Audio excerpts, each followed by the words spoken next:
Hey look, a new episode. No, your ears do not deceive you. Your eyes don't either. It really is a new one, and this one's going to be fun too.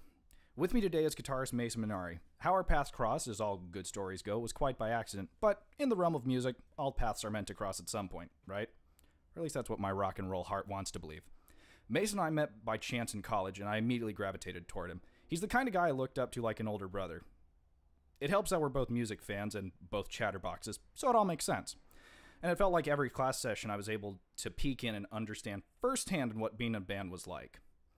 Born in a small and quiet community of Fallbrook, California, a sound began to echo through the silent valleys and canyons that snake through the vineyards and farms of the surrounding areas. The noise was coming from four guys destined to change the independent rock scene as you knew it. The band is RORRE, the brainchild of Eric Frost, Mason Munari, Sawyer Knox, and Julian Smelser. RORRE released their debut single, You Never Say Goodbye, in 2018, followed by their debut EP, Songs in Transit, in 2019, and in 2020, the band released a reimagined, stripped-back version of their first EP entitled Songs in Transit, The Midnight Sessions. Their influences span from 80s pop to indie rock with the energy of arena-level ragers, all while simultaneously staying true to themselves. Prior to the pandemic, RORRE shared the stage with artists such as Switchfoot, Branches, Blackpool, and Almost Monday.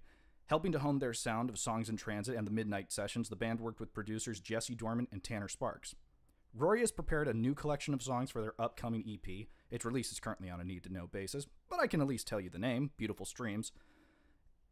With their first single Slipping out now on all streaming platforms, and just released last week, the title track Beautiful Streams. Both songs have been on repeat on my Spotify, and I can't recommend them enough. Mason, you've been a busy guy. Between graduating college, prepping for the band's second EP, and just to top it all off, just to make sure you checked everything off the list, you got yourself engaged. I did. So congratulations, Thank you. Thanks for doing this. This is a reunion that is long overdue. I know. It's like our college reunion. Like, I know. But just It didn't take 6 10 months years later, to get there. Yeah, it just started. Yeah, man. Right after I graduated, it was always kind of a mental note for me that once I finished college, I would pop the question because I've been with my lady since 2013. That's so great. 7 years, going on 8 years. Yeah. Which is pretty nuts. You're making me look Or wait, bad. is it 8? I'm so dumb. It is 8 years now, right? Now that it's 2021. Yeah, that's math.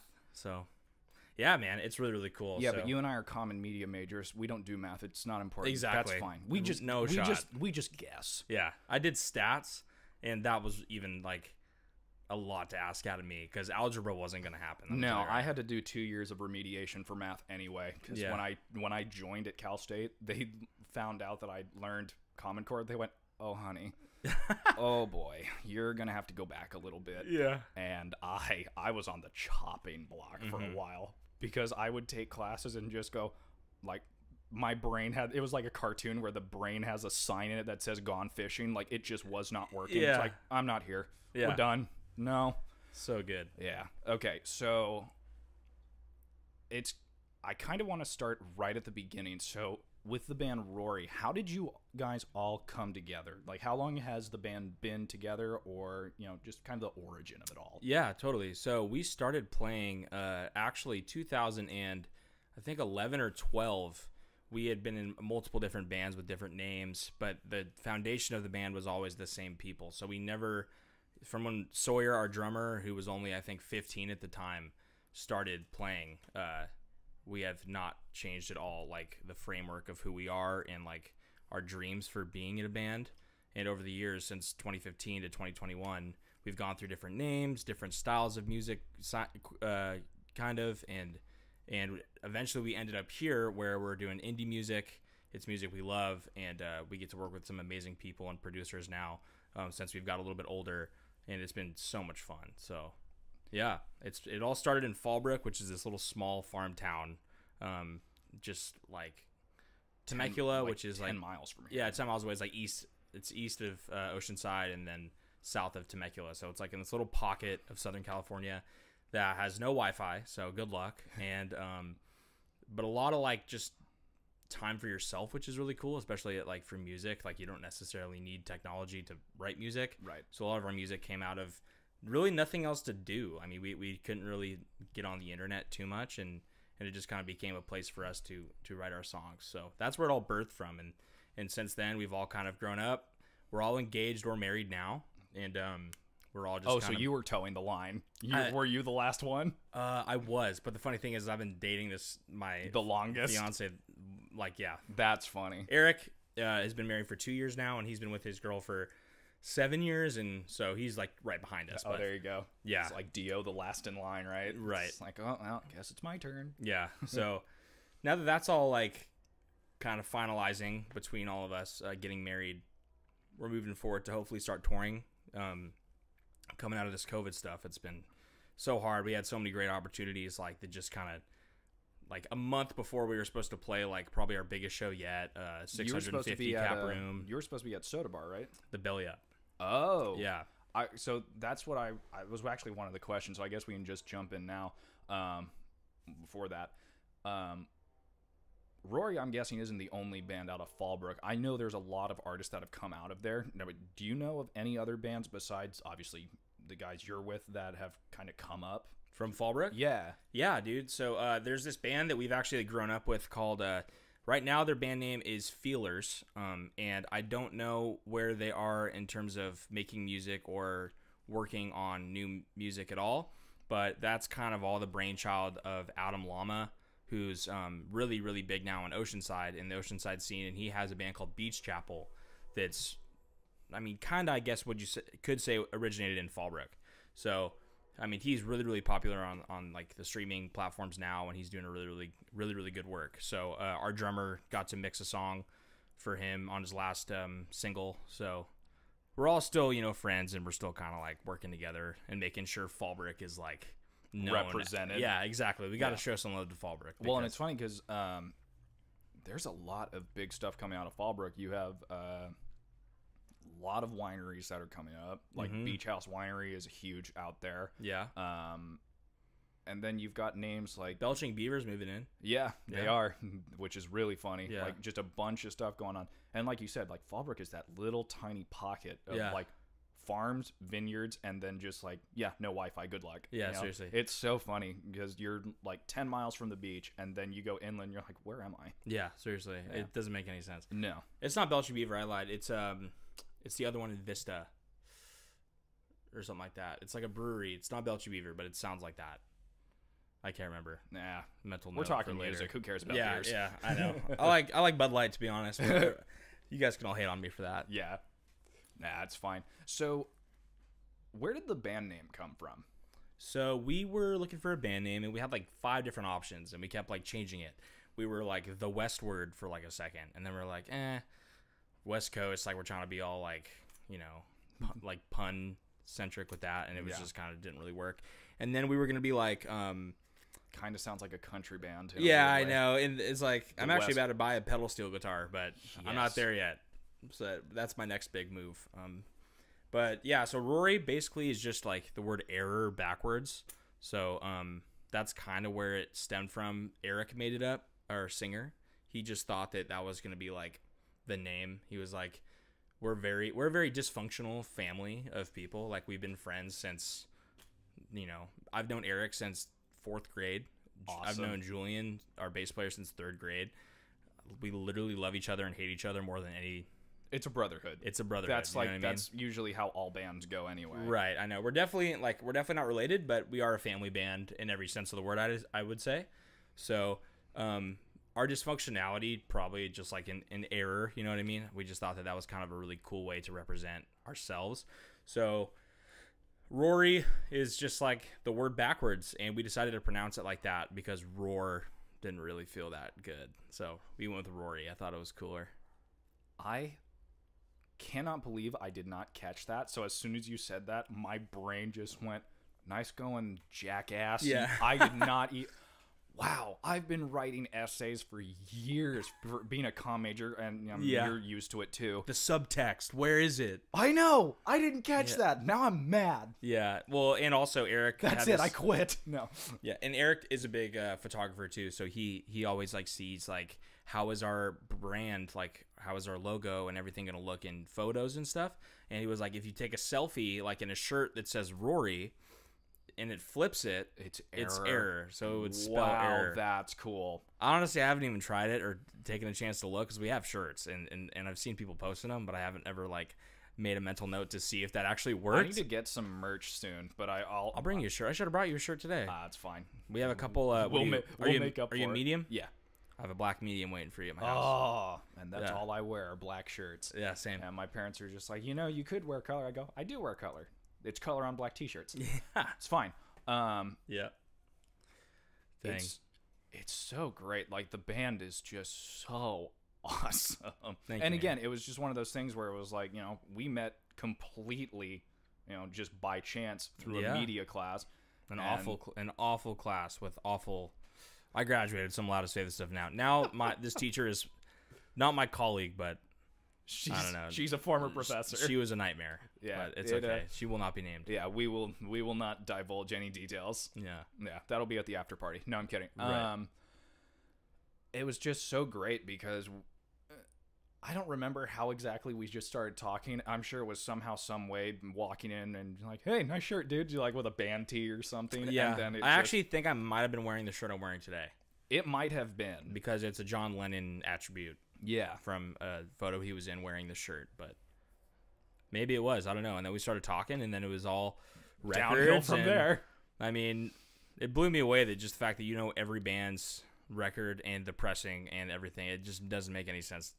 The way you are wired like that is quite incredible. Yeah, I appreciate it. It's. I joked with my friends. I'm like, yeah, I'm trying to be like that rock and roll shaman. Like, I preach the gospel of rock and roll. Yeah, like it's just my.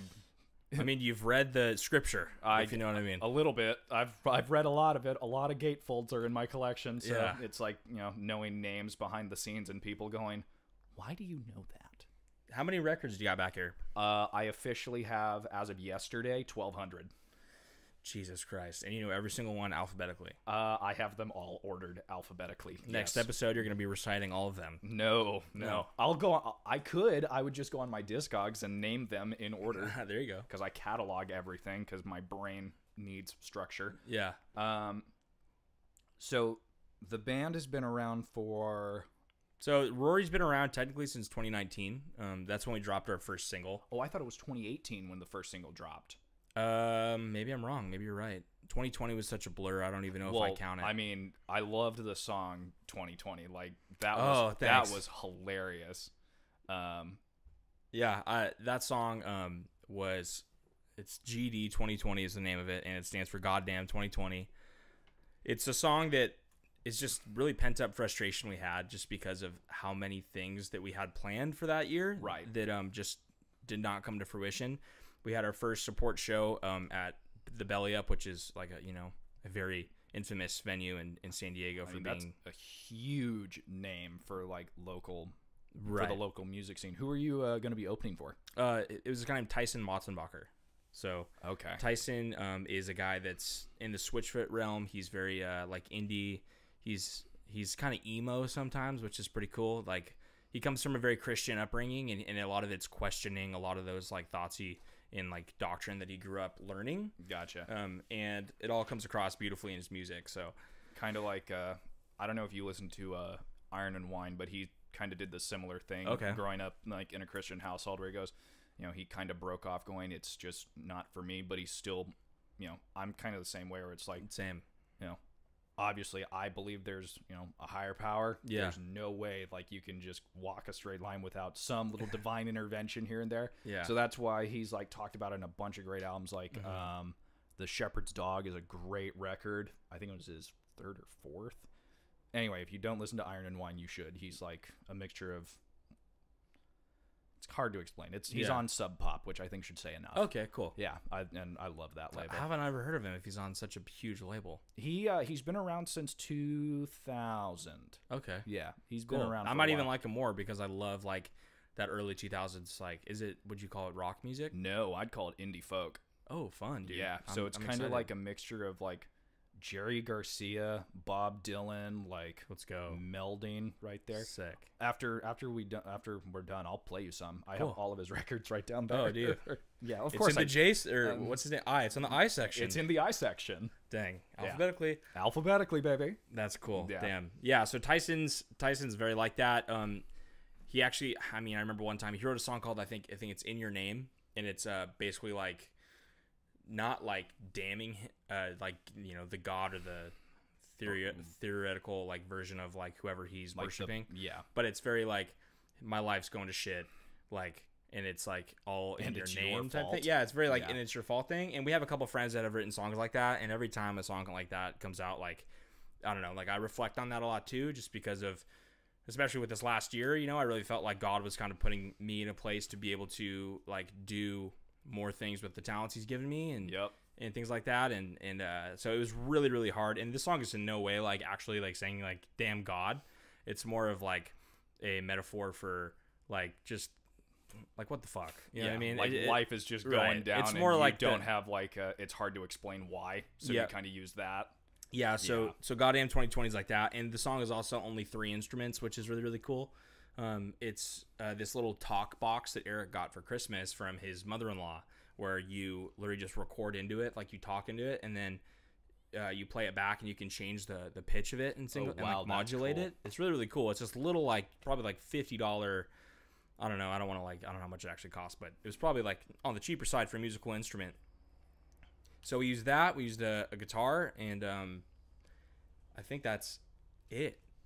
Maybe like another guitar or something. It's very, very limited on his instruments. Well, and that's what I really enjoy about it. Well, yeah, and I mean, again, GD 2020 is probably the most stripped back song you guys have. It is, for sure. And what's really cool is like, and I told Mason this before we started recording. I'm like, before I did the whole script and everything, I listened to their entire Spotify in like that one night, and I was like, I can go through so many different like questions here and there. Yeah. But listening to the midnight sessions versus the EP itself, because that's what, instead of doing the midnight sessions first, I listened to Songs in Transit, then the midnight sessions. I did it all chronologically. Cool. And I loved hearing the differences in all of the songs. Yeah. So I'm happy that you see. It makes me like I get such a smile on my face when I see you like dive in that deep. Oh, just it's because like so cool when you see like, I love it when an artist comes out like with their most popular song and then does it unplugged. Like one of the most popular, I think, instances was, I think 94, 95, Eric Clapton unplugged when he did Layla on an acoustic guitar. Because then you're like, holy shit. Yeah. Because it goes just dynamic. So when I hear, you know, I'm blanking on song titles. When you hear the studio version versus the midnight session, even though, again, I guess they're both studio versions. Not really. I mean, hear the studio. So the Songs in Transit was recorded actually at Switchfoot Studio, which was like really, really cool for us to get like a break to have an actual studio to work on those first songs. And then Midnight Sessions was recorded in my room. Seriously? Yeah, it was all done in my house. Oh. So. Because I remember we were talking in class, like, this was forever ago. Like, oh yeah, we're going out to Texas to this like old motel that's been turned into a studio. Dude, yeah. I thought that was where Midnight Sessions was recorded. No, so that's where Slipping and Beautiful Streams was recorded. It was recorded that long ago? Yeah, dude. 2020 like delayed everything. Holy we didn't shit! Put I thought you recorded it all like this was like recent. No, so Slipping's been out. You've had Slipping for a year, dude. You've had this backlogged since the tail end of 2019. Yes. So has the whole EP been done by that point, or was it partially into 2020 that it got finished? Everything's been mixed and done probably since maybe August of 2020. Holy crap. Yeah. So we took all of 2020 to kind of just re-figure out, you know, what are our goals? Like, what are we trying to do here? New song ideas. Throw those around. And we have, I mean, some of the songs are right now that we have our own studio. Because before it was great because we would write our demos at my house and then record them all because we had like a baby studio as a makeshift thing. And then we would send them to our producer and he'd be like, I love this, don't like this, tweaking this, I'm going to send you back a new track. And then we would do that. We did that for probably like 4 months. And then it was like, cool, we're going to Texas to finally put this thing down. We hired our engineer, our producer showed up, and for a week we just all kicked it in the sickest house that in the bottom floor of the house was like a multi-million-dollar studio. That's awesome. See, I love insane stuff like that. I don't even understand how we got the opportunity. We raised the money through GoFundMe. Nice. And very cool. Yeah, and it's really cool now too because we have I think we have like 16 or 17 backers that get a lot of cool stuff coming their way soon, from like demos to private shows, things like that they paid for. Oh, super sick. Yeah. So now that like we're actually gonna be able to start maybe getting out and playing music again, especially with things opening up. Bonnaroo just came out with their lineup for September, so things are looking up a ton. So hopefully soon we'll be able to actually start rolling out some of these things. Yeah. So what's the? You're playing Bonnaroo? No, I wish. That'd be sick. I was gonna say, I'm like, our buddies Almost Monday are though. oh yeah, right. Yeah, That's awesome. I haven't listened to them, and I should, because I was seeing all the support, like all the bands you were opening for. I go, okay, I need to add those to the list. Them, them, and them. Yeah, that's super rad. Yeah, they just signed to, I think they're on Universal or Hollywood Records maybe. Nice. And they did a tour with AJR right before COVID. AJR is like one of the big pop like rock bands right now. You've heard their song, you probably just don't remember. No, I know. Yeah. They're one of my favorite songs from them is "Burn the House Down." I really like that song, but like all the other stuff, I'm like, it's just okay. Yeah, it's just I'm not. It's one of those bands. I don't want to compare them to Nickelback because they're completely different. No, but in terms of the sphere of like a lot of people, it's so funny. Like, do you watch The Needle Drop, Anthony Fantano? Yeah, I love him. The bald dude? Yeah, that guy's great. He talks shit on that band. AJR? He does not like AJR. To be honest, he kind of should. It is millennial pop music that it doesn't... It's very millennial pop. Here's the thing. I don't like being a gatekeeper. If you like it, that's cool. I don't hold it... I think you have the knowledge to gatekeep, though. I don't want to do that. I'll give you some. I mean, gatekeeping to me is just like, it's, you know, when people shit on other people's music taste, we're like, why do you like that band? You should listen to da-da-da-da. It's like, look, dude, leave them alone. They like what they like. That's cool. I went through that phase too, and I just go, okay, people like different things. It may not be for me. Take my deep breath and go, that's fine. You enjoy that. That's all for you. It's not for me. And then I crawl back to my turntable and just go, let's play some classic rock. Yeah. And, you know, so like that is cool. Like AGR, get their bag. They can do whatever they want. But yeah, for sure. But Almost Monday, I think that it's definitely safe to say that those are some really good musicians, and their music is tight. So we played with them, and Dawson, who's their singer, I think he has some connection to the music industry through his family or something. So Hollywood Records has been looking at them for a while, I think. So the second they kind of got their feet wet in the music industry, playing more, gigging more, I think they all graduated high school. They're fairly young, I think. And ever since then, I hear them. I was in Vancouver in 2019, and I heard them in a subway station. Oh, that's cool. You know what I mean? I was like, this is crazy. Did you immediately text them and just go, hey, guess where I'm at? Yeah, right. I know. I didn't, but I was like, dude, I literally just played with these dudes 2 weeks ago at the I can't think of a damn band venue right now. The Casbah in San Diego. Oh, so I just played the Casbah with them. And I'm so excited to go. Oh, because you probably couldn't go because you were in 21, huh? Yep. Yeah. I'm a late baby. You're gonna be able to get some shows in now. I'm a September baby, so I just turned 21 last September. Oh, dude, I'm so sorry that you had to deal with not being able to go see. Oh no. So here's what the clubs. Here's the funny thing. When I turned 21 during COVID, I immediately it's again the communication brain or the writer side of me where I go, oh, that's fine. I don't need to spend, the 21. Here's what we'll do. 2022. I'll do my birthday. I'll get all my friends together, and we'll call it Take 222. I think that's funny. That is fun. There you go. Take 222. Yeah. I like that. That's tight. It just worked. That's really good. I came up with that, and I go, yeah. I'm going to make shirts. No, I'm kidding. Party hats. Yeah, exactly. I'm just going to wear a dunce cap. Yeah. We actually wore party hats at a show one time. It was, I don't know. Maybe it was a good idea. Maybe it wasn't. It is what it is. It is what it is. So I want to talk touring because when I had my buddy Dylan on, he does shows locally, but he hasn't ever toured before. Mm-hmm. And since you guys have, I just want to kind of, look in from the other perspective, how it gets done. Totally. But I want to start with this. And correct me if I'm wrong, but there's kind of a mapping to the venue system that at least that I've seen in San Diego. So where you start small and you start growing and growing. So does it go Soda Bar, Casbah, North Park, Belly Up, and then you start growing and growing and growing? Or the Observatory North Park? Yeah, because I remember you guys talking, we're playing Soda Bar, fuck yeah. Yeah. Because Soda Bar... I mean, it's just like one of those clubs. It's just like... Well, and Soda Bar is usually like... It's like the Viper Room in LA for sure. where it's just like 200 people, and that's where you get it's loud as shit. The you debut can't hear rock anything. show. Yeah, exactly. But it's like your debut rock show where it's like, this is a new up-and-coming band, and then you go from the Soda Bar to the Casbah. But again, it's like the brother-sister venue. Totally. Soda Bar's smaller, Casbah's bigger by just a little bit. Yeah.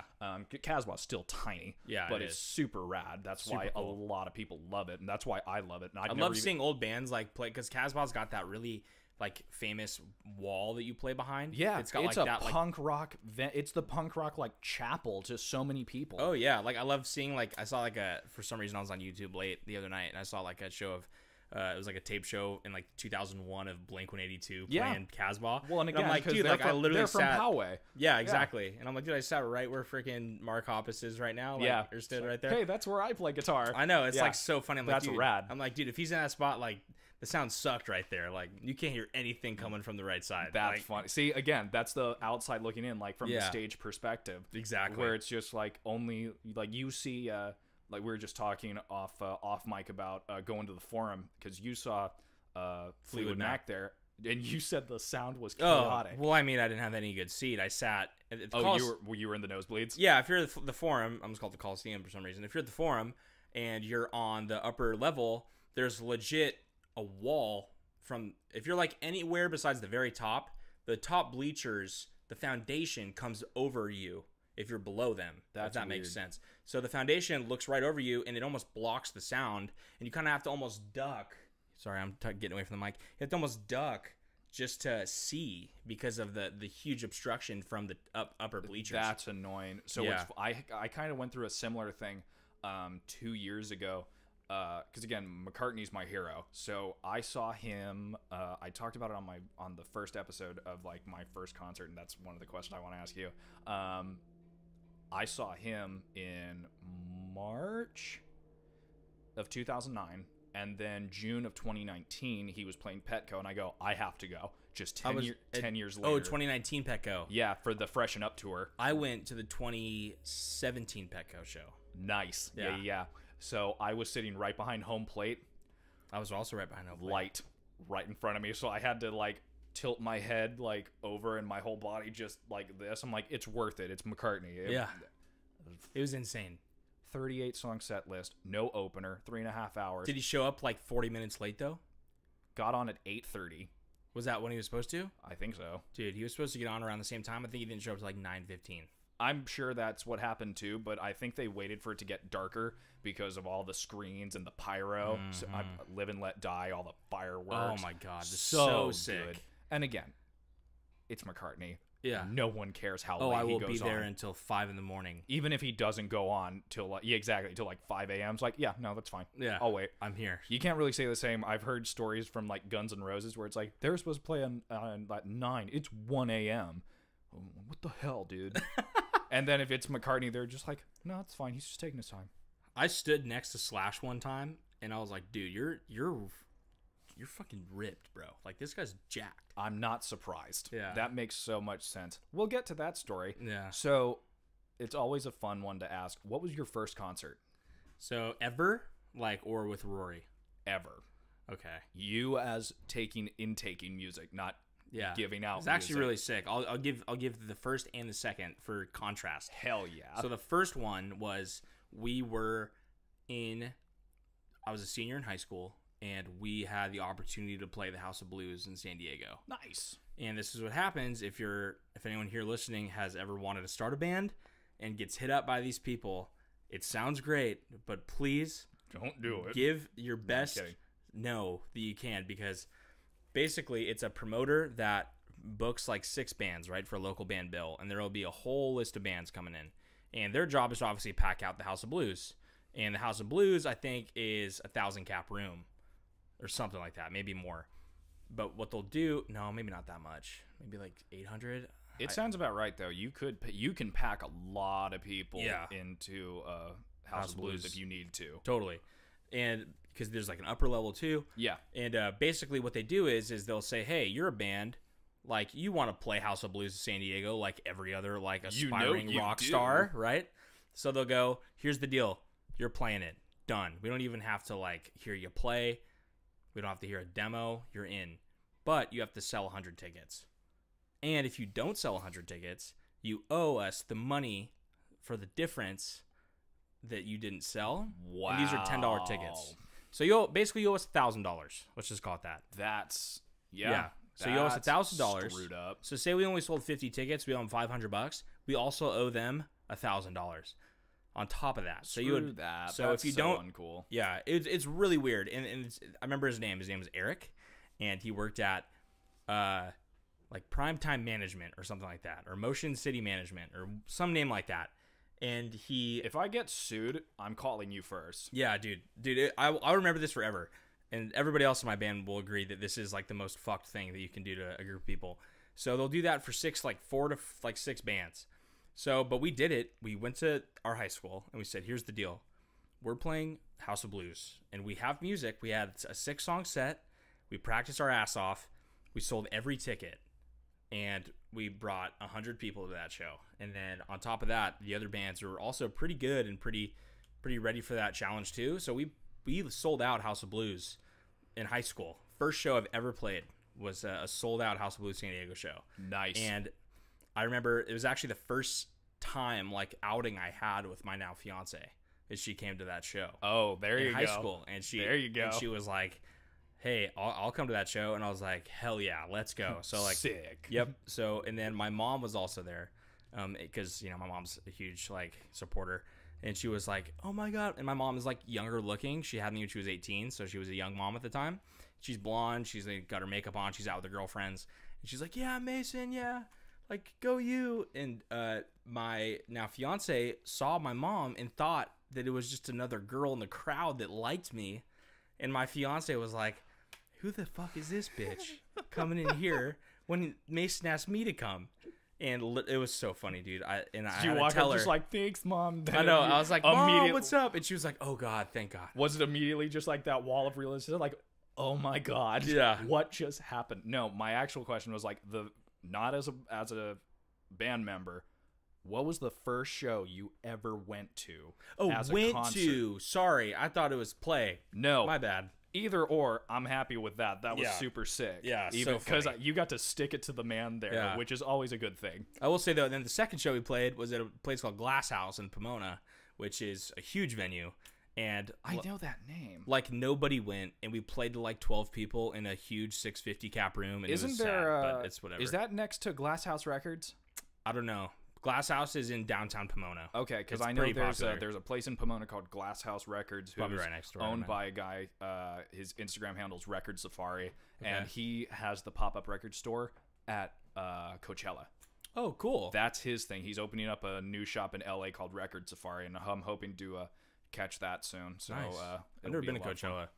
Love to go. I would too, but it's like one of those things where it's like it's uber expensive, and I don't understand the setup where it's like the 2 weekends. I just think that's kind of it is kind of weird. Strange. I'd rather just go a couple days. I'm good with day festivals. Like the first and only festival I ever went to was Cal Jam in 2018, which is the Foo Fighters, their own festival. Yeah. So I saw one of the first North American debut shows for a guy out of England who goes by Youngblood, and I've heard of him. He's awesome. He's blowing up right now. He just got his like first #1 album in England, and it was so funny because I was like, I saw him when he was just like, he was just on the come up too. Cool. It was super rad. That's sick. I love seeing bands before like they blow up like that. Oh, it's so cool, right? So cool. I saw Greta Van Fleet in the pits at that same Are you serious? festival. It was insane. Wow. Yeah, they rip. I don't care how much like shit you talk on them. They're a great band. Like their musicianship is insane. Incredible. I also got to see Iggy with post-pop depression, so Iggy Pop with Josh Homme of Queens of the Stone Age as his lead guitarist for that band. Nice. Because the year before in 2017 it was Queens of the Stone Age and then the Foo Fighters headline against the Foos. It's their show, so they get the top spot. Yeah, duh. But seeing him, I was like, oh, it's not Queens of the Stone Age, but I could say I saw Josh Homme with Iggy Pop, and I got to see again, this was 2 years after Bowie died. So Iggy Pop talks about this next song is a song that David and I wrote while we were in Germany, because at the time Bowie was left LA because he was so hung up on drugs. Like, he had to get out because it was killing him. Oh, dude. So that's why you have the like Berlin trilogy. So it's Low, Heroes, and Lodger. So during the Heroes era in like 1980 or 81, that's when where he produced Iggy's first solo album, The Idiot. That's where China Girl comes from. So I got to hear him do China Girl as a tribute to David Bowie. Wow. So I'm just sitting there. I'm like, I'm not crying. You're crying. Big backstory. That's insane. Oh, That's it's like awesome. Yeah. And again, Iggy Pop's in his 70s, and there are some people who shouldn't be shirtless on stage in at that age. Yeah. He's one of them. He looks like a piece of beef jerky with legs. It was not a good look. And then the Foo Fighters came on stage, and what was really funny is Dave Grohl was like, "How many of you have seen us before?" Everybody. "How many of you has first seen us?" The same thing. "Well, it's about fucking time you got here." Oh. Like, just roasting people who had never seen the Foo Fighters. I've never seen them. I've never seen them until that point. Yeah. And they started at their latest record. It was Concrete and Gold had just come out, so they played like 3 songs off of that. Then they did stuff off of, let's see if I can do this backwards. They did Concrete and Gold, stuff from Sonic Highways, stuff before Echo, Silence, Patience, and Grace. They did a song from every one of their albums. Nice. At least one. Then it got interesting at the encore. Yeah. Because the band leaves. What was the band before Foo Fighters? Nirvana reunion for the encore. Are you serious? Chris Novoselic, Pat Smear, Dave Grohl, and Joan Jett came out to sing. No so did the way. lead singer of Manchester Orchestra. No way. And Deer Tick. No way. It was insane. Insane. I'm gonna look that up on YouTube. It was incredible. What's the festival called? Cal Jam 2018. Cal Jam 2018. I'm looking that up. Because Joan Jett was playing the night before, and Chris Novoselic had his band, which is this like weird art folk band that he had. Okay. I don't remember the name, but I was like, this is a departure from like fucking Nirvana. Yeah. But I was like, I mean, you can pretty much do whatever you want when your band is a multi-platinum selling band. Yeah. So it's super funny to see. Like, he's playing accordion instead of bass. I was like, sure, go for it, dude. Yeah. Oh, and I also saw Tenacious D. They were also on the bill. Oh, jeez, dude. I was just like, yes, this is fantastic. Jack Black, man. I know. I'm trying to remember all the bands that were on there. Yeah, Manchester Orchestra was super sick. Deer Tick was insane. I was not used to that. It was funny. I've been going through this like sonic change mentally with how I listen to music. So like stuff I wouldn't necessarily listen to, I've been like deep diving. Like, I've just been getting into like, and there are going to be people who like will message me later and just go, "What the hell is wrong with you? How are you not in the band already?" Is Deftones. Like, I've been binging that shit. Yeah. Like, their latest record, Ohms, is insane. It's incredible. And funny enough, mentioning Belching Beaver, they do collabs with them for beers. Do they really? So they have a beer called Phantom Bride, which is one of their songs. Digital Bath, another one of their songs. I've had multiple cans of Phantom Bride. That's their song off of the album. I think Diamond Eyes. It's called Phantom Bride. I didn't even put that together. And then their latest record, Ohms, they put out a new beer called Ohms, and their the can matches the album artwork, and it has this. Is it like a speaker or something? No, it's this foil effect. And it changes color. Same as the as the Weekend one, as the record sleeve. Yeah, the sleeve for the album. Great record. It's angry. It's great. That's sick. Oh, it's great to listen to when you're working out or going for a run. Yeah. I love that. But yeah, your first show, dude. I mean, I feel like it's so funny because I feel like this is the same answer a lot of people in San Diego have, and also in my band, I think most of us share. This is our first show, different experiences, but the band was Switchfoot. Switchfoot is like, I've never seen them. Really, dude. I mean, they hit so hard, it's insane. I mean, I'm getting to know them a little more personally these days, just because I work a lot with them doing live streams because of the COVID stuff. They film a lot of concerts through like, their website. They do a live stream every month. Oh, so wow, you get to go cool. watch them.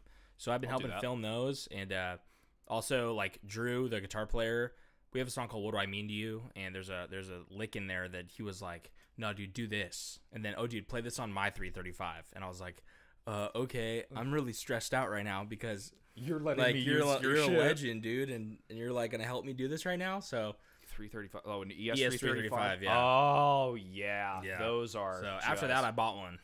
those are so great. Yeah, I have a walnut one, and it's so cool. Ooh. It's tight. Yeah, I love ES 335s. They have just such a sound to them. Yeah. Whether you're listening to jazz, blues, or just straight up rock, they play beautifully. Yeah, dude. Throw your amp on 11 and just Crank it. it. Yeah, it's fun, dude. That's so sick. So Switchfoot, yeah, saw them at the Cricket Amphitheater in 2000, maybe 6, 7. Is that in Anaheim? No, it was in Chula Vista. It switched names to the Sleep Train Amphitheater now. It's not the Sleep Train anymore. Not It's anymore, is now. that? So you saw him at the Chula Vista Amphitheater. Yeah. Yeah, but I saw him when it was Cricket. That's funny. It's gone Cricket Amphitheater, Sleep Train Amphitheater, which I think is the best name they had. Then it was the Mattress Firm Amphitheater, which is a horrible name. That's pretty Now funny. it's the Cal. It's now a bank name. I think It's like California, like Cal Union, Something. some bank amphitheater. Yeah. I've gone to a bunch of shows there. Speaking of the Paul McCartney show, I go to the Petco Park show Saturday. Yeah. The day after, I'm at that Chula Vista venue seeing the Doobie Brothers open for Santana. Oh, jeez. It was a classic rock weekend, and people were just like, I wore the McCartney tour shirt, and a bunch of people looked and were like, that motherfucker was there. like that's reason I couldn't get a ticket. and then other people were wearing the same shirt. Like, I know you. Yeah. We're bonded. I was like, sup, dude? Hell It's yeah. like when I see somebody else with a mustache, I go, yeah, Yeah. me and you, Yeah. we're the same person. I can't grow facial hair for like if it like my life depended on it. So Yeah. I'm like you're. It took for a long If you time. I had a want patchy beard for a long ass time, dude. It happened one day. It just kind of gave me time. It does take time, but yeah, dude, that was my first show, and it was cool. It was a cool show. I mean, Switchfoot's like totally like melded. I've listened to me and Eric both like ever since The Beautiful Letdown and those records, and then Vice Versus and Hello Hurricane came out when I was in high school, and both of those two records like totally shaped. Okay, so this is what like good rock tone is. This is how you play guitar.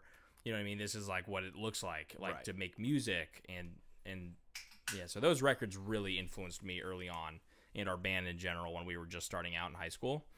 And then from there, it just kind of all went to I actually started getting more into like folky stuff, and then it kind of worked into more like folk emo type stuff.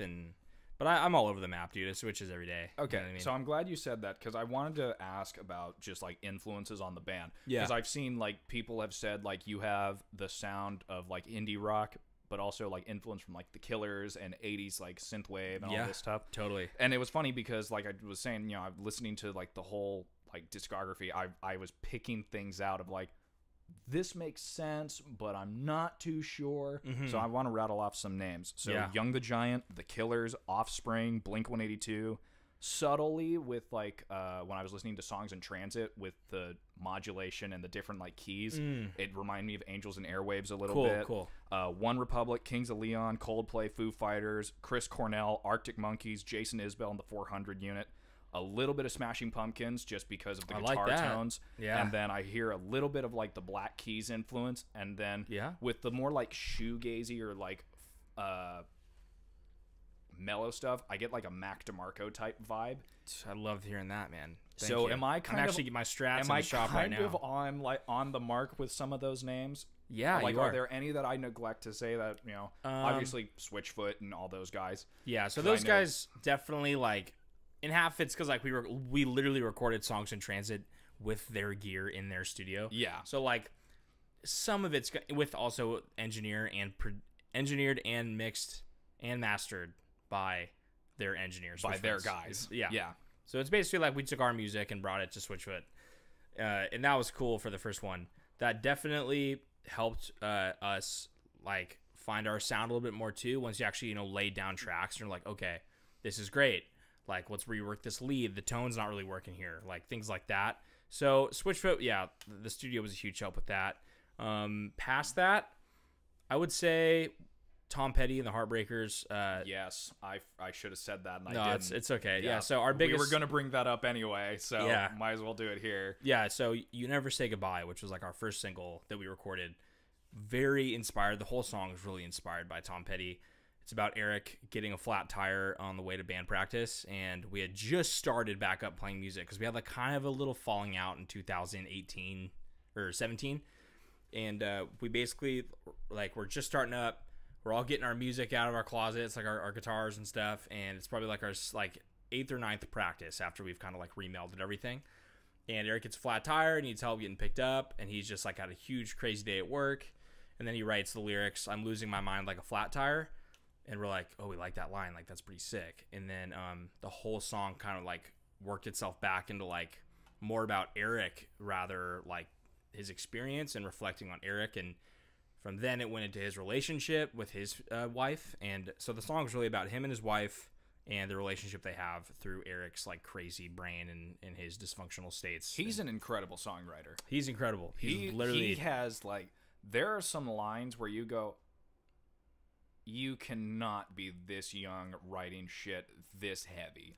It's like what Chris Christopherson said about John Prine. Like, if he's this good, we're gonna have to break his thumbs. Like, you know, exactly. Where you're like, how are you like the I'm losing my mind, like, you know, flat tire. I loved that line. Thanks. It's a great line. Yeah. I mean, at first I was like, what a weird, like, lyric line. At first I was like, what the hell? And then I hear it again on the midnight session. I go, man, that's good. Yeah. Like, it grows like, on you. Yeah, it hits me a little hard, like, every time I hear it. So it's pretty great. Yeah, so that, Eric, I mean, the way the dude writes songs, he's been really getting into, like, a lot of, like, mods in songs and key changes and stuff, and it's been like really fun to kind of like play around with like getting a little more abstract with our music. Well, and again, midnight sessions, you guys got abstract. Yeah, we did. Because you guys took that and went, let's grab this flag and just run that shit up the pole. Yeah, for sure. You brought in a lot of instrumentation that I'm sure even you guys went, well, this is different. Yeah, you know? Yeah, it was really fun, dude. It was cool. The whole thing, was tracked in like the guitars through a big like Tempur-Pedic mattress layer. You know what I'm talking about? Like those smushy things. We threw it over my guitar amp, threw a mic in there, so it kind of ISO'd it, threw it in my closet, and that's how we did all the guitars with the, like that through. And then we all did group vocals just with like a regular whatever mic, and we didn't have any good gear at the time because we didn't have our studio yet, so the whole thing was done at my house, which is really fun. See, again, that speaks to what it means to be like indie rock. I never understood like indie rock. The hell does that mean? Yeah. And then you're just like, well, we recorded this in my mom's garage. Yeah. We had to move her car out so we could set up the drums. I tracked the vocals in my closet. Like, you just hear all these crazy stories and you go, independent. It's very independent. Got it. Exactly. Where it just clicks and you go, yep. Again, that just speaks to the power. Yeah. So we're working really hard to take the independent sound that we have and try to work it more into like a professional, like. But you don't really want to lose that grit. No, we don't. And I mean, like, we work on guitar tones like for hours, dude, just to like get the right one. But what you also do is, which is equally as important, and I think it takes away when a band records all their stuff on their own. You guys record live.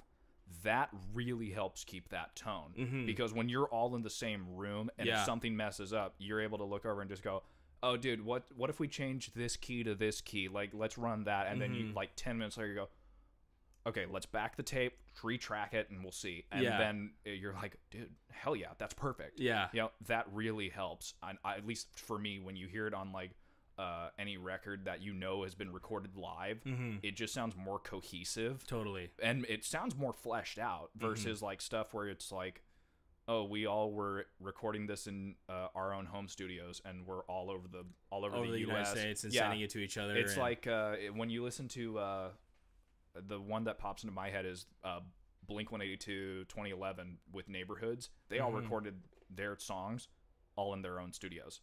Did they really? I didn't know that. Tom was in San Diego, Mark was in LA, and Travis was in LA. But they never met up. They recorded all their shit in their own home studios. No way. That's why that's hard. That's why it sounds a little like weirdly mixed. It's because when you're using compartmentalized almost. Yeah, when you're using different software, different gear, it's hard to mix it all together versus when you're recording live. Yeah.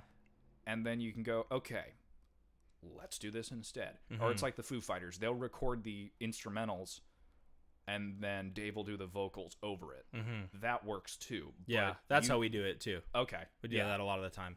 So, yeah, man, I know. I think it's always hard for any of us to not want to be in the room when something's being recorded too, unless it's like getting super late. Like, I remember when we were in Texas, like it'd be like 2 a.m, and Julian had a flight to England like on the second to last day we were in Texas, and we had to get him an Uber from random Cisco, Texas to like some airport like 40 minutes away, and he was like, dude, I gotta go to bed, like I'm out. And we're all like drinking whiskey till like 4 a.m, like trying to write like the best song of our lives type thing. But you're like and kind of blurry-eyed. And and it's funny because that song's called Karaoke Queen, and it comes out next, and we wrote it pretty trashed on purpose, because the song was written about, and it's funny because we're all in stable, healthy, great relationships, and that's something that I think we really like to have fun with, is write shit that's not about us. Yeah. And this song, like, we changed the lyrics, but originally the song said, I don't like you when I'm sober, and we changed it to I don't like you and it's over, just because we're like, all right, we're not alcoholics, and we're not like in scary like abusive relationships, so maybe we shouldn't say that. Yeah, it's like that reminds me of like Machine Gun Kelly just put out his latest record called Tickets to My Downfall. He did I mean, again, he's known for hip hop and rap, but he was like, I want to do something different, I want to bring pop punk back, so he did a pop punk record. Sick. Fucking awesome. It's awesome. I love when bands do that. I Post do Malone too. just did a couple country songs. Did you hear those? How great was that? Oh my god. The cover of Sturgill Simpson was so awesome. I'm spending all my money on weed and pills. Yeah, exactly. So sick. I can't afford to pay attention. It's just such a great line, dude. But it was so funny because Kells puts this record out, and there's a song called it's with Halsey, and it's a great song. I'm blanking. I can't remember. It's something about a line of like, I don't feel comfortable seeing you sober. Oh, okay. Oh, it's called Forget Me Too. Okay. Yeah, you want me to forget you? Well, forget me too. You say you hate me, baby. Yeah, I bet you do. Oh, like interesting. This like the relationship of like break up, get back, break up, get back. Yeah. And then this is like the final, nope, done. This is a horrible idea. Where you like that realization. Yeah. Yeah, it reminded me of that. Yeah, I'm excited to hear this. Yeah, it's cool, dude. That song's tight. So we wrote that like drinking. We were like halfway into a huge thing of Buffalo Trace bourbon, and we were just going for it. But that's what you do when you're like day 6 in the studio, and you're like, anything goes at this point. You know what I mean? So, yeah, that was really, really cool. We have that song, and then we have another one that comes out, but that's going to be on the actual EP. We have one more single before the EP actually comes out. Oh, very cool. How many tracks are on this EP? Is it 5? We're trying to see if we can do 6, I think, but right now we're looking at 5. I kind of want GD to be on it, because we just put that out as like a little single. Yeah. But I remember just when kind of that feel like dropped. Yeah, I just kind of feel like that song is like the birth of so much of like, it's like, listen to this record we put out that was so anticipated and had so much cool shows behind it that were going to happen. And then, but the first track will be like, none of these actually got to happen because 2020 happened. Yeah. And then, so that's like the opener. And then after that, and then here's all the songs we recorded in 2019 that were tight. Yeah. You know what I mean? That's super sick. That's what I want to do, but we'll see what happens. But so far we have we don't 5. I'm not gonna name them. I was gonna say I wouldn't name them right now. Yeah, because we have I 5. have a bad feeling either you'll DM me or Eric will randomly just be like, "Listen, I need you to cut this part out." Yeah, Mason told me what you said, and it's no. Yeah, you can't say that. So that's fine.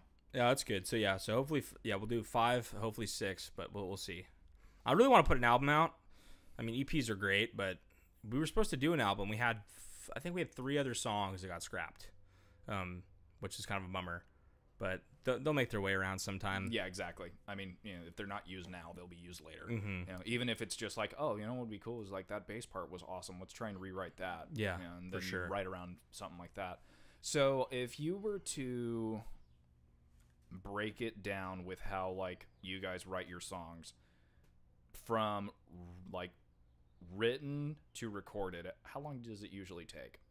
I mean, last night we had practice, and I kind of feel like I started jamming on this thing, and then we're like, yeah, this is tight. So it starts kind of coming in, And then it was like, all right, and then this could be a sick bridge. And then like, you know, like, oh, here's the bridge. Cool. And then the chorus is already done because like it's going to be just the like a swapped version of what the verse was. And sometimes like things just kind of like immediately just fall. Like, Yeah, like, they just can't. come together, and you're like, oh, Yeah, perfect. it happens instantly. Like, especially with You Never Say Goodbye, actually. You Never Say Goodbye was written in one practice, and You Never Say Goodbye from start to finish was done in probably 3 hours. Wow. And producing wise, barely touched. Wow. Just a couple leads. That's like, cool. Texture things. Yeah. For the most part, that song was done before it was freaking written. Like, you know what I mean? So that's really, really cool. And then we had songs that took us, like, What Do I Mean to You is a song that's like one of our pop songs. And that song had 2 different choruses, had 2 complete different lead lines. It was the one where I was saying, like, Drew Shirley from Switchfoot helped me out writing a part on it. That song, like, took forever in comparison to something like You Never Say Goodbye. You know what I mean? Because some of them just come together, and some of them just are stubborn. Yeah. So then when it comes to recording it, you know, we'll record a whole song in 1 or 2 takes. I wish. No. Okay, I was gonna say, I'm like, are you guys, you know, Swear do you guys go in and just do like 1 to 2? You've already practiced the shit out of it, and you're like, all right, boom. So what we'll and go do for a it. lot of the time is we'll record the entire thing. Like we can either live track it, or we'll do like as much as we can, like that permits with the space we have, and then we'll go back in and be like, cool, let's rework on the tone a little bit for this part on the guitar. So we'll go in and we'll literally just listen to guitar tones. Like, do we like a chorusy thing going on, like jazz chorus, which is like an old 80s amp that's really clean? Or do we want like Brit rock? You know what I mean? Do we want like that sick, like Rolling Stonesy type thing going on? Or do we want like a Fender clean Princeton? You know what I mean? So we'll like kind of look and see what the options are. And then also guitars. We have, in our studio now, we have 14 guitars. Like, it just never ends. You know what I mean? We have a huge problem. And we have like 6 amps. No. It's pretty funny, but The huge problem is sitting behind you. That's what you're doing is called, you know, you're appreciating all of it, though. well, That's you're adding more tools to the tool belt. So, like, when Yeah. it's so funny to me when you see studios, like, tours. Like, I love seeing the 606 studio, which is Foo Fighters headquarters, where they were like, oh, yeah, we were trying to figure out, like, you know, we realized, like, this guitar isn't what we wanted. So they just walked into their storage facility, and they've got, like, 80 guitars. Yeah. And they just know exactly which one to go to. Like, that's funny where you just go.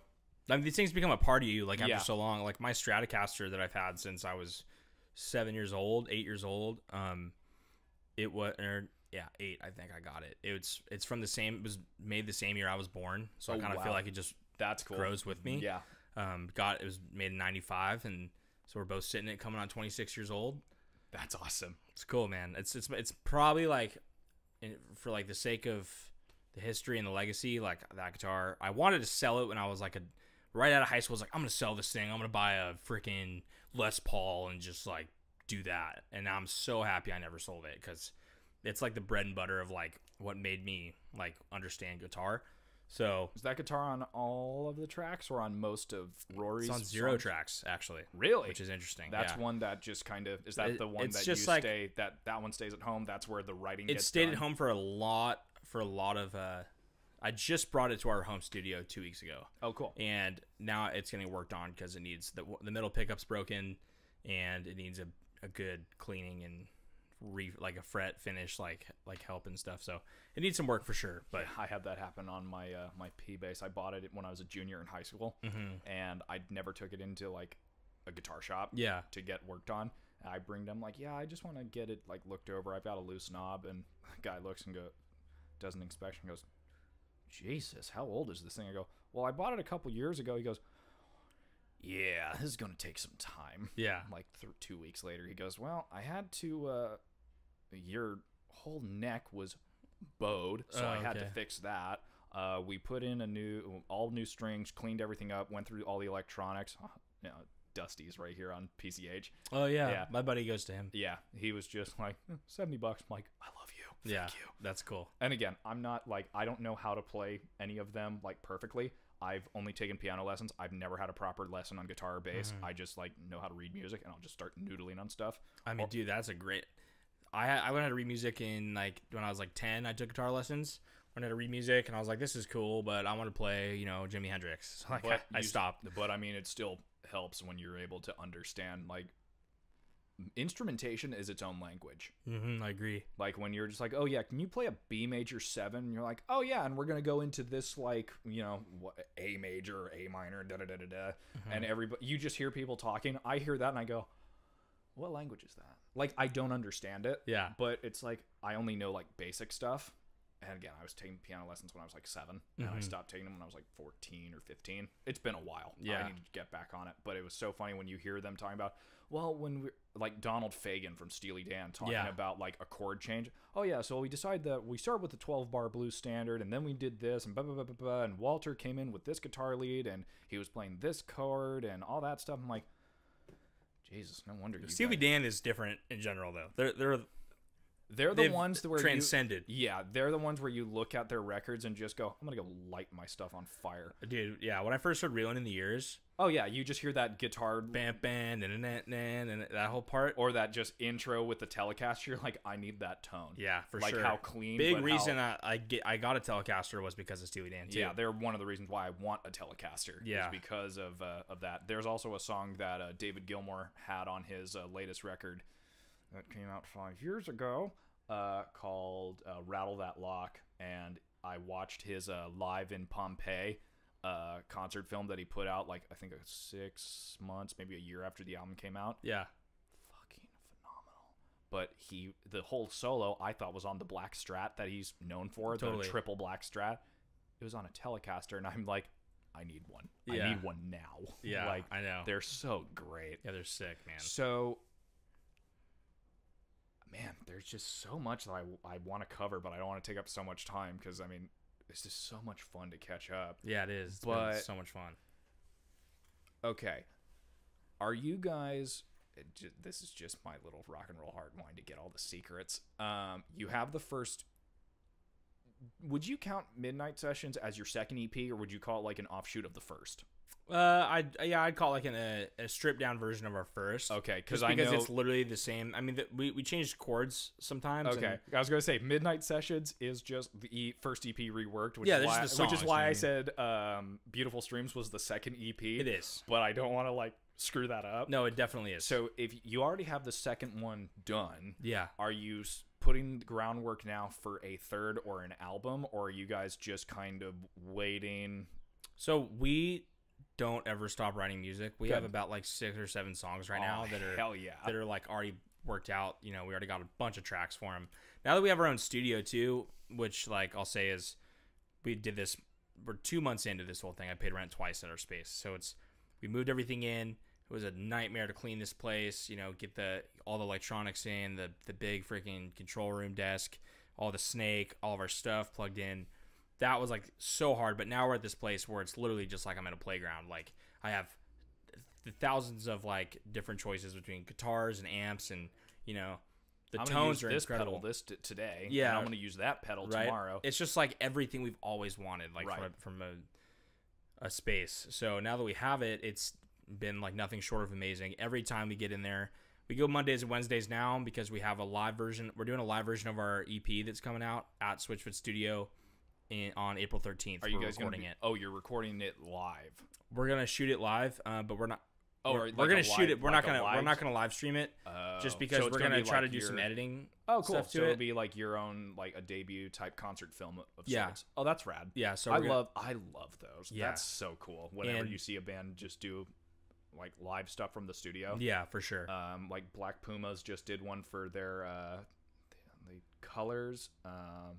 A couple other different tunes, but it was live at the Capitol Studio A in LA. Yeah, and it's so awesome when you see that stuff. So like, sick, because then you get it's a different sound, but it's still the same song that like you would know and love. Yeah, like I'm so excited to hear now that it's going to be recorded. I'm really excited to see Slipping live. Oh, thanks. Because playing that song is awesome. I love playing that song, man. That thing is just like it. The chords just hit so big and so chunky. From Songs in Transit to Beautiful Streams is night and day. Okay. Those sound differences, I mean, correct, like right or wrong. Dude, I love hearing differences in sound are pretty major. Yeah. Like Songs in Transit had its own life. Beautiful Streams seems to have its own life. Yeah. You know, there's a little bit of meeting in the middle, but like if you listen to You Never Say Goodbye versus Slipping, which are both like our anthemic tracks. Yeah, they're two different things. Yeah. Like Slipping is something I would expect to hear from like One Republic or Kings of Leon. Like that's one of the songs they never wrote to me. Like you hear that and just go, have I heard this before? Did I hear this on radio? It should be on the radio. Like it just makes sense. But the other thing is with being in California, like as much as people would hate to say it, like California has influenced rock and roll for so long. Beach rock, surf rock, same difference, I guess. Yeah. But then you've got punk, post-punk, hardcore, post-hardcore, and then all this like weird offshoots, all coming from California.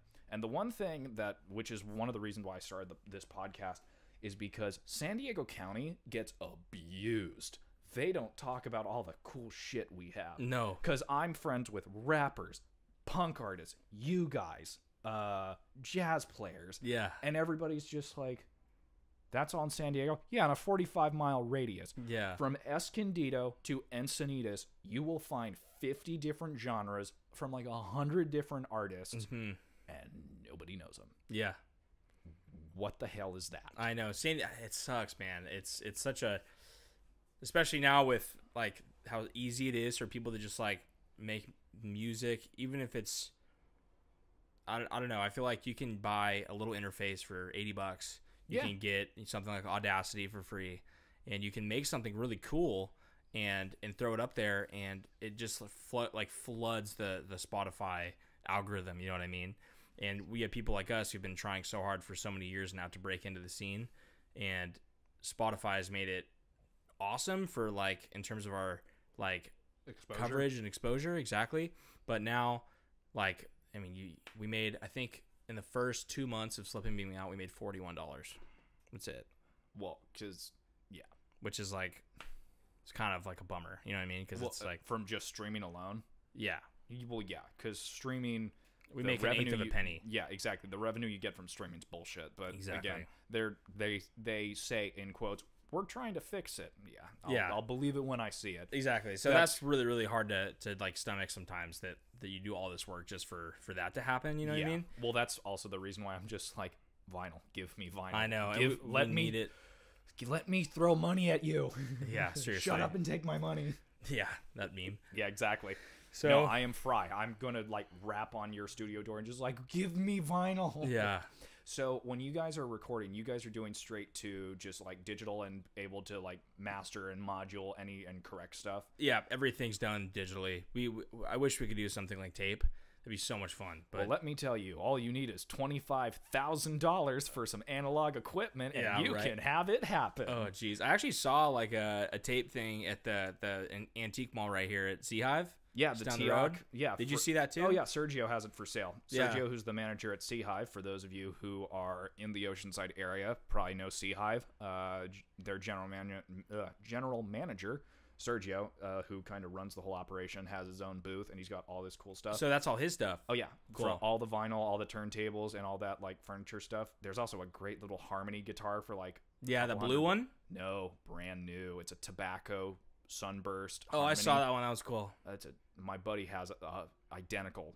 Really great sound. It's a great guitar. Yeah, we're trying to get our buddy Julian to get a harmony bass because they like with flat wounds, which is like a super like unique tone for bass. And very cool. Yeah, we really saw that. It was I think it's a T-Ock and it's like a 5480. I don't know. I don't understand tape machines. Yeah, but I want to just because Jack White recorded Boarding House Reach using one of them, or just a tape machine. Recording tapes so freaking tight, dude. Yeah. One of my favorite records that's from a newer band. It's called dude, I don't know what's going on with me. The band's Vacation Manor. I do know that part. I don't know that band. So they're an indie band, and I got to find the record just because I really do care about these guys. Also, the lead singer likes Bradley Mountain, which is my friend's company, and that's cool. I'm gonna support that. The record's called Everything I Can't Say Out Loud, and they recorded the entire thing in Joshua Tree with a dude that played. He was the bass player for. I'm blanking again. Phoebe Bridgers wrote a song about him because he's a. You don't know Phoebe Bridgers? Oh no, I know Phoebe Bridgers. I just don't know. I haven't listened to her album. Okay, though this is her song Motion Sickness. I'm getting off track. Anyways, so they recorded this record in Joshua Tree at this dude's house, and they recorded the whole thing to tape.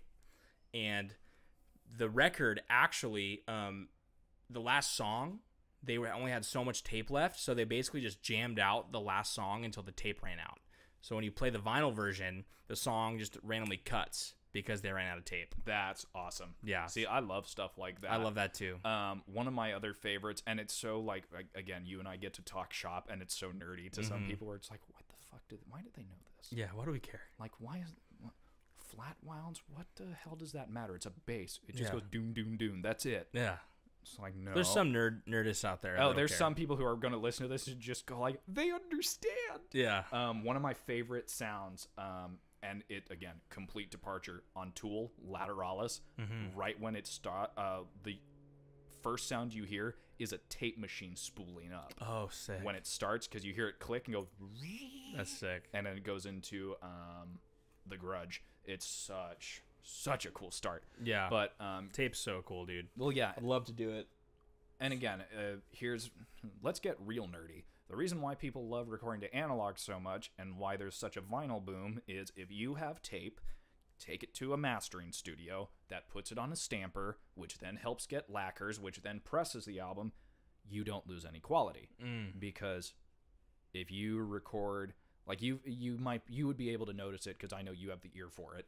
Like if you hear The Weeknd's new record, yeah, it sounds great. Yeah. Because they were able to do it to, they recorded, digitally. Yeah. And fixed it, whatever they needed to fix.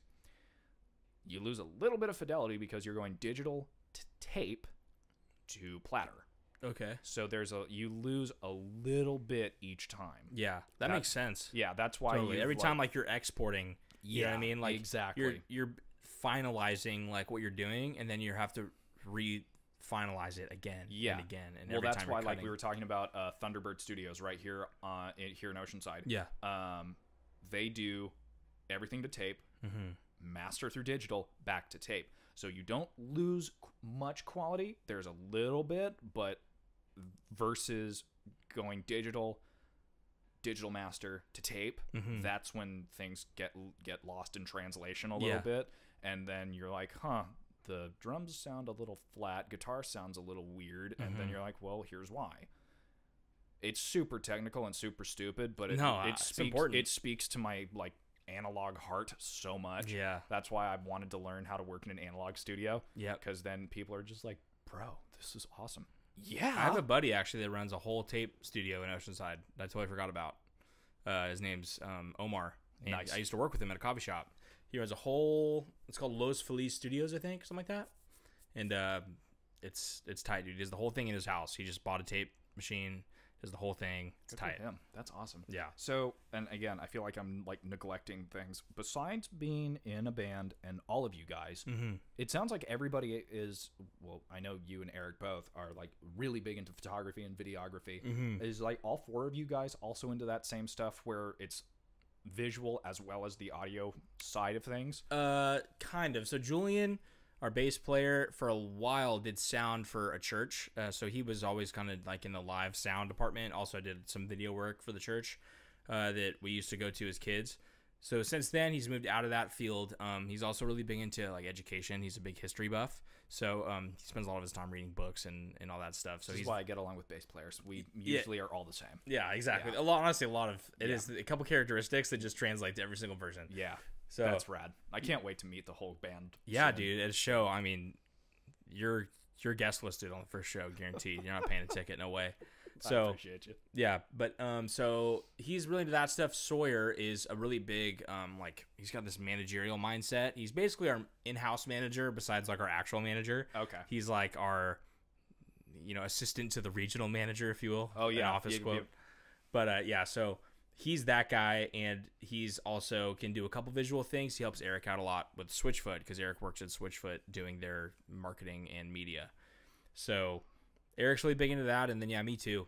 Yeah, I love film, photography. Well, and again, because we follow each other on Instagram, so I'll always see like the cool film stuff. I'm like, yeah, man. Yeah, it's fun. I mean, when you play guitars, like two of my amps are from the 70s. Oh yeah, and that again, that makes a difference. Oh, totally. People really don't understand. They're just like, what's the difference between a 2020 Fender and a Fender from 1972? Everything. Let me show you. Everything. You just crack it open. You're like, you'll notice these electronics are different from that. This is old. That's new. Analog, digital, da-da-da-da-da. Yeah. And then everybody's like brain goes haywire and they're like, yeah, I quit. I'm done. It's either like you sacrifice like that awesome tone for usability, because especially when you're touring, you need something that's reliable. So that's kind of like the balance for sure. Yeah. When I bought my 335, I was like, I need something reliable for when I tour, because I want this to be like my main guy, right? And it was either buy a brand new one for $3K or buy an 80, like I think I wanted to get like the 81 model walnut, which was like going to be 65, 7K. And I was like, I can't afford a guitar that costs that much money right now. No way. That's insane. Yeah, it was nuts, man. But anyways, so I like old shit. So with film, it's obviously, you know, like how photos are supposed to be taken. You're 35 millimeter, right? That's your usual shot? Yeah, I do a lot of medium format too, which is 120 millimeter. Yeah. So like the Hasselblad, which is like Ansel Adams. Shout out to my buddy Tyler. He's also photo and print. That's his. Oh, cool. Oh yeah, he is like, he has that mind. Like, does he do darkroom printing? Yeah. Sick. He's old school. Nice. And because he respects the craft. Oh, dude, making a photograph. He went to SFAI, and recently they went under, which sucks. But that's the same school that Jerry Garcia went to. Yeah. So he majored in photography and minored in printmaking. Cool. So he knows how to do all of that stuff. Cyanotypes and all that type of stuff. The two of you would just meld. I know, it's dude. Great. It's just when you get into all these hobbies, like, you know, it never ends. Like, well, and again, exactly. You know, whether what people don't understand is like record collecting and photography and instrumentation, they all connect because it's all the analog era, you know. And it's not only that; it's because you are able to like. You may not be encyclopedic per se, but you're able to track it down like a timeline and go, okay, here's why you want it to sound like this, or why you want your camera to look like this. It's true. I agree with that. Or how this is why you tune some guitars a step down versus a step up, because you hear this thing. Because of this record and what they got done. Like The Cure with Friday I'm in Love. Like I think that thing was recorded to tape and they sped it up a little bit or something like that. Or slowed down. Exactly. So it's not really into tuning. It's like when you hear Strawberry Fields Forever. Yeah. That's two different takes. So when you hear Let Me Take You Down, sounds really deep on, I think it's take 17 and like 20 something. And one was faster than the other. And they went, well, we want both. So George Martin, the producer, goes, all right, I'm going to slow take 20 down so it goes, let me take you down, versus like really slow. Yeah. And then the original, like. And then you hear Ringo's drum fill, because I'm going to, ba-da-dum, and then it goes into the different take. Yeah. So they were able to layer it. It was yeah, exactly. That's when you're just like, okay, this is why people like old shit. And you're like, yeah. Yeah. Because you're able to do history this. here. You know what I mean? It's like, well, because I play this guitar because the same model was used on this take or on this record. Yeah. And then, you know, like, it's so funny. Like, we're going back to gatekeeping when people are talking about production. Well, digital is a cop-out. Well, that's because it's hard to afford analog. Yeah, it's impossible. Yeah, you can't get an emulator to replicate a tape machine. No. If you could, people would probably use it. Even with like guitar pedals, like the Echo Rec, like all the Echoplex, like all these crazy tape delays, like they're back in the day. No one's putting that on their pedal board. You know what I mean? That sits at the studio. You don't have. Well, it's like the fuzz face from like the 60s and 70s. Yeah. Like Eric Clapton used one. Hendrix, notorious for using one. Yeah. They're just like, yeah, distortion. That's when you take a razor blade and cut the speaker cone in your guitar pedal or in your guitar amp, and then some genius electrician was like, well, watch this. Yeah. Click this button with your foot, and all of a sudden you have Purple Haze. You know, it's like one of those There's things. actually a really cool musical that just came out on YouTube from JHS Pedals, which is like a boutique pedal company. Oh, cool. They put out a musical on the history of pedals, which is really, really funny. It's really funny. And I want to... It's really, really well done. It's interesting. It's kind of like a joke, but it's also like the guitar work tells on the it. History. Yeah, it's almost like the whole thing is composed like from a theatrical standpoint in terms of the way like the melodies are and the arrangements.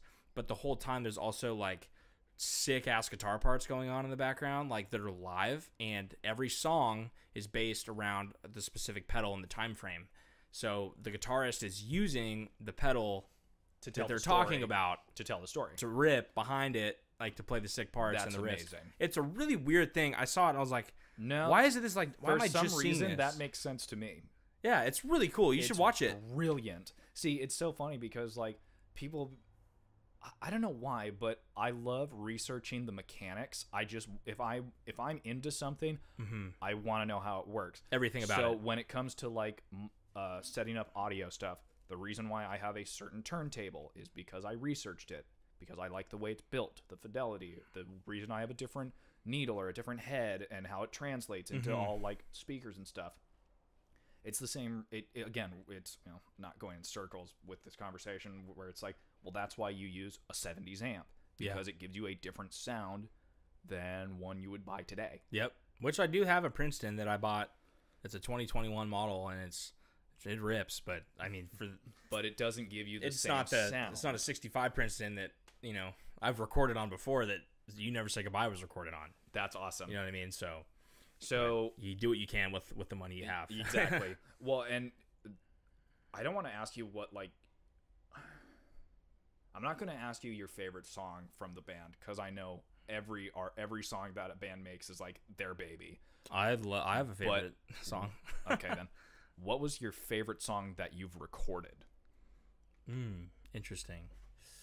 Probably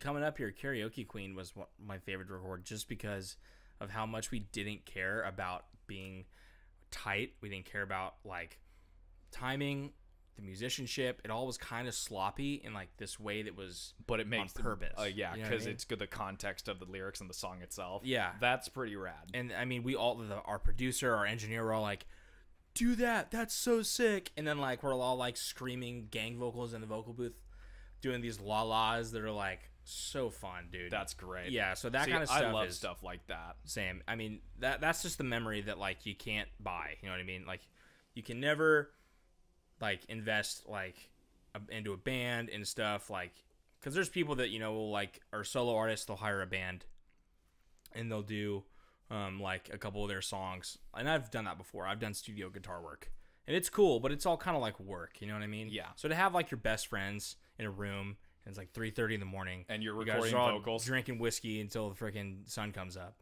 and you're all just screaming vocals and recording the dirtiest, fuzziest guitar, That's fantastic. and just banging on freaking like cymbals, and You're just having fun. it's just fun, Yeah, dude. It's just that's like rad. it's what it's about at its core. It is funny that most of the Carefree songs are everybody's favorite. Oh yeah, and that's how we felt about You Never Say Goodbye. Was like the scientific, like, well, the thing is, dude, is if you're gonna play the bridge, like, you're only going like we're in the key of A, and if you're gonna like start the bridge in A, doesn't that kind of feel like we're not really doing anything different? I don't know. It feels very like with a song like that, we just kind of like, this is the way it's supposed to be. Yeah. You know what I mean? And with other songs we have, we should be like, no, this is the bridge, or this is gonna be like the solo. It's like sometimes things just fit. You know what I mean? And that's when it feels real good. That's awesome. Okay. Since you already said it, favorite song. My favorite song right now is easily Slipping, and I could say that probably for the whole band. That thing is just it hits so hard. It's an anthemic song. Yeah. That chorus is so awesome. Thanks. I cannot wait to be screaming that at like the next show. Thanks, man. Yeah, At the first show I've ever been to for RORRE. Yeah. That'll be awesome. Yeah, Eric wrote that chorus. I wrote the first verse. I was gonna ask that too. Like, how many of the songs? Like, is it all four of you guys are contributing ideas? Or Yeah.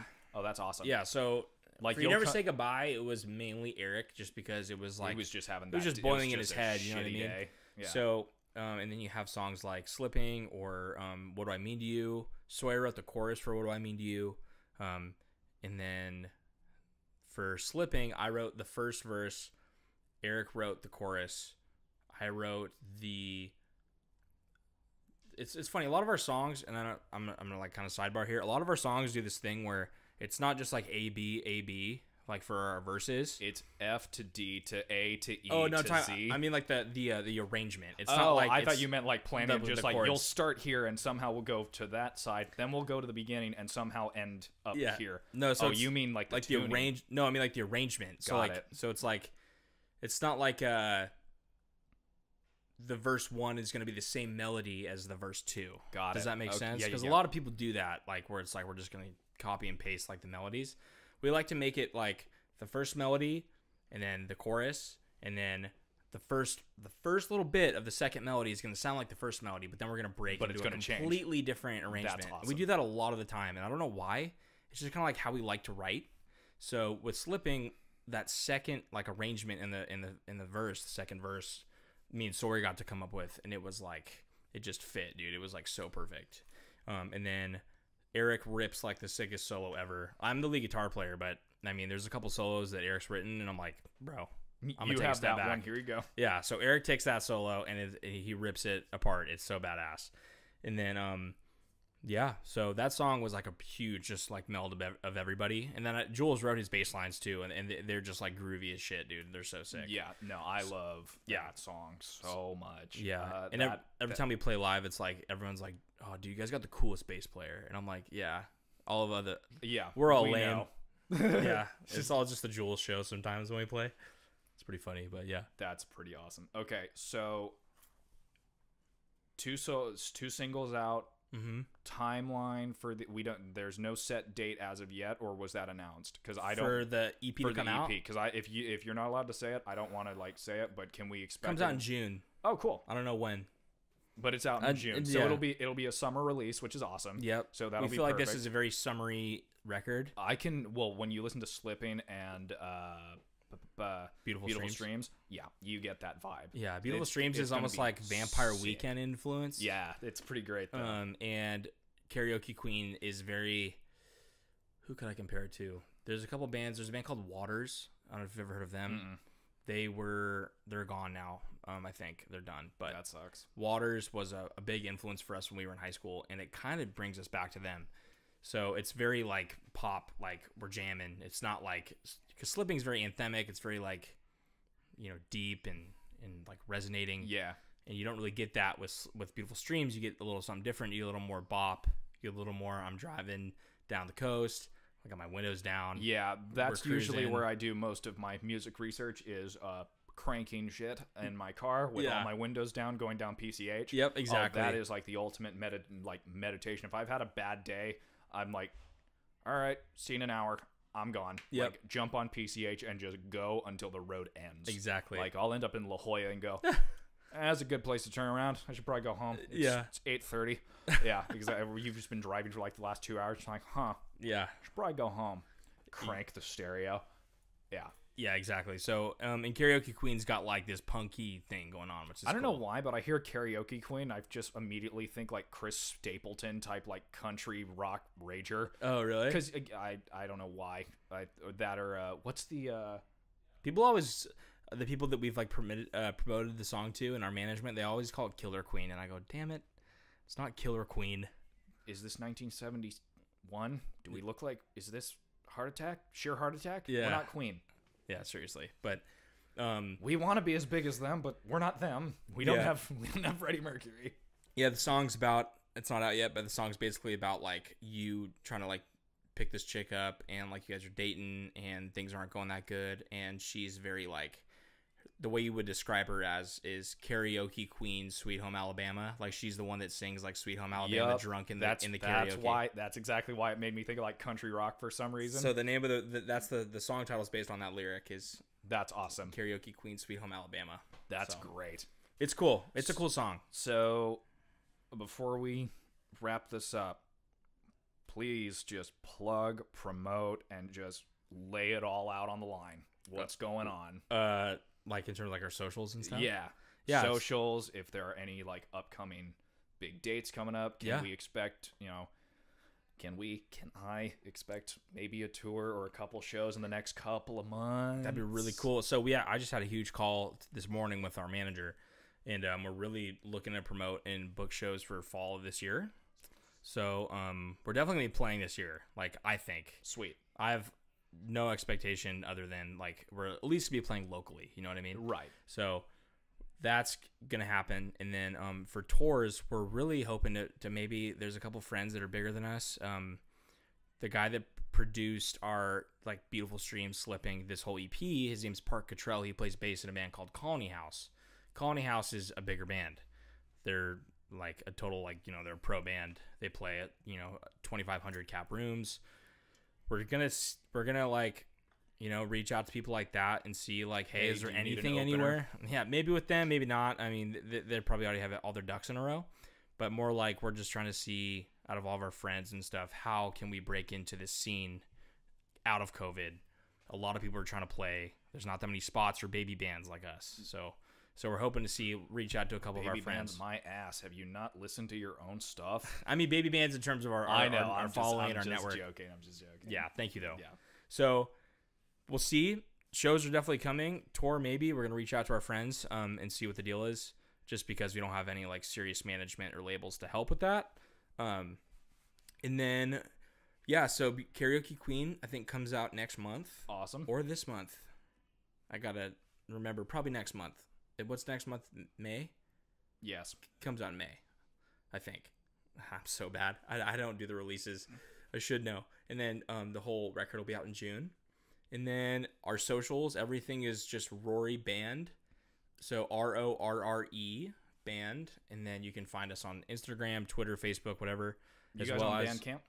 We are. Okay, cool. And Bandcamp's cool because lately they've been waiving their fees for when you buy a record, part of that money goes to Bandcamp. Because that's how they're a business. Yeah, but now with COVID and everything, right now they've waived their fees, so all of it goes to artists. That's so awesome. If you were to buy a record that's like $5, we get the entire $5. The entirety of $5. Yeah. Yeah, which is really, really cool. Little things like that you could totally help if you wanted to. You don't have to at all. Spotify, iTunes, you know, whatever. Listen to our tracks. That would mean the world. And yeah, just follow along. Be our friend. I am so excited for this year, 2020, the year of the Great Reset or the year of the Great Screw Over, whichever you want to look at. Yeah. It was both. I'll go with the latter. Yeah. But 2021, you've got a bunch of bands, you know, big, small, local, global, all saying, hey, we're rocking and ready. We're prepping right now. It'll either be midway through this year or we're scheduling for next year. Mm-hmm. Either way, we're going to get back on the road. Yeah. I am so excited to see you guys on the road. I'm excited to see hear the new EP and see all the streams and stuff. But, dude, at the end of the day, I cannot thank you enough for today. This was so much fun. Dude, so much fun. But I hope to maybe somehow we'll work it out. It'd be great to be able to talk with all of you guys. Yeah. And dude, come by the studio. We got 50 mics, bro. Okay. I'll just sit down on the couch and talk. All right, we'll figure it out. Maybe we do that before. We can probably do that if you want to. Maybe I don't know if you want to call it promo or a press type thing. Yeah, we can meet up before the record comes out. Maybe we do that before either the record comes out or before a tour starts. Yeah, totally, man. All right. Whatever you want.